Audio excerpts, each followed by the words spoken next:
حر ابن یزید ریاحی کربلا کے تاریخی مارکے کا وہ درخشاں کردار ہیں جنہوں نے گمراہی کی تاریکی سے نکل کر ہدایت کے نور کو گلے لگایا اور اپنا نام ہمیشہ کے لیے ظلم کے خلاف بلند کر دیا۔ حر کوفے کے ایک نہایت محترم اور اعلیٰ سپہ سالار تھے۔ کوفے کے گورنر ابن زیاد نے حر کو 1000 گھوڑ سواروں کے لشکر کے ساتھ حضرت امام حسین کا راستہ روکنے کے لیے روانہ کیا تھا۔ حر امام حسین کے لشکر کو روکنے نکل پڑے۔ مکہ اور کوفہ کے بیچ امام حسین کا قافلہ ایک مقام پر رکا۔ حر بھی اسی طرف لشکر کے ساتھ بڑھ رہے تھے۔ اتنے میں حسین کے ایک ساتھی نے کسی بڑے لشکر کے آنے کی خبر دی۔ لشکر کو اپنی طرف بڑھتا دیکھ کر حسین کے ساتھیوں نے اپنی تلواریں نکال لی۔ معلوم ہوا کہ یزید کا لشکر ہے جس کے سپہ سالار حر ہیں۔ 1000 سپاہی اس لشکر میں ہیں اور پتہ چلا کہ یہ لشکر پیاسا ہے۔ ان کے سپاہی اور سپاہیوں کی سواریاں پیاس سے بے حال ہیں۔ بنا دیر کیے حسین ابن علی نے اپنے ساتھیوں کو حکم دیا کہ حر کے لشکر کو پانی پلایا جائے۔ جب پانی پلا لیا گیا تو پیاس سے لشکر کے سردار حر نے کہا کہ حضور، میں تو آپ کا راستہ روکنے آیا تھا۔ مجھے اس لیے روانہ کیا گیا ہے کہ میں آپ کو راستے میں ہی روک لوں اور ابن زیاد کے سامنے حاضر کروں۔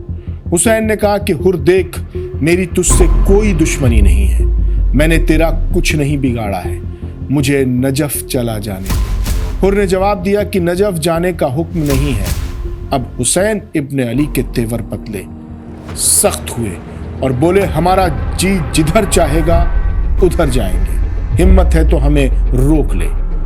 یہ کہہ کر حسین نے گھوڑا بڑھایا کہ حر نے فوراً اپنا گھوڑا امام حسین کے گھوڑے کے سامنے کر دیا۔ یہ دیکھ کر حسین کے جوان جوش میں آ گئے۔ عباس نے تلوار نکال لی، علی اکبر بھی تیش میں آگے بڑھے۔ حسین سمجھ گئے کہ اگر نہیں روکا تو میرا مقصد پورا نہیں ہوگا۔ حسین نے کہا، ٹھہرو، جس وجہ سے ہم نے مدینہ چھوڑا ہم نہیں چاہتے کہ وہ یہاں ہو۔ حر سے بولے، مجھے راستہ دو۔ حر نے کہا، آپ کوفہ جا رہے تھے، چلیے ہم بھی آپ کے ساتھ ساتھ چلیں گے۔ حسین نے کہا کہ اب ہم کوفہ نہیں جائیں گے۔ حر نے کہا کہ مجھے آپ کے ساتھ ہی رہنے کا حکم ہے، چاہے آپ کوفہ جائیں یا مدینے جائیں۔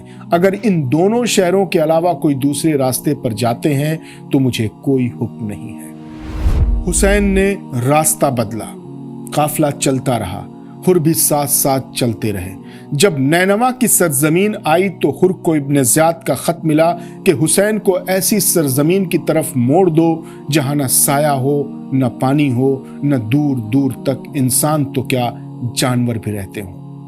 حکم پا کر حر نے کربلا کی طرف حسین کے قافلے کا رخ موڑ دیا۔ امام کو کربلا میں ہی رکنا پڑا۔ کربلا کی تپتی ریت پر جب 10 محرم کا سورج طلوع ہوا اور جنگ کے آثار نمایاں ہونے لگے تو حر کے ضمیر میں ایک عجیب کشمکش اور بے چینی پیدا ہو گئی۔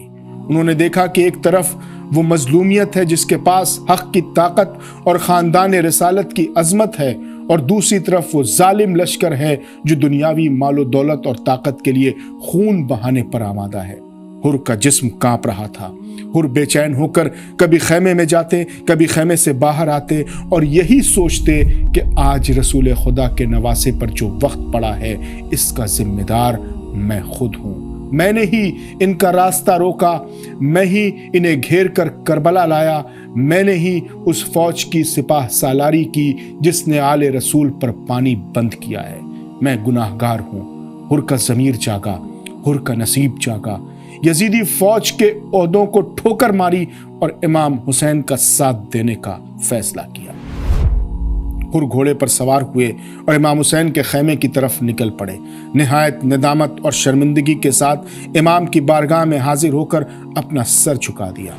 انہوں نے کانپتی آواز میں امام سے کہا کہ کیا مجھ جیسے گناہ گار کی توبہ قبول ہو سکتی ہے جس نے آپ کا راستہ روکا اور آپ کے بچوں کو اذیت دی۔ امام حسین جو سراپا رحمت اور کرم تھے، انہوں نے حر کو سینے سے لگا لیا اور فرمایا کہ اے حر، سر اٹھا، خدا نے تیری توبہ قبول کر لی ہے۔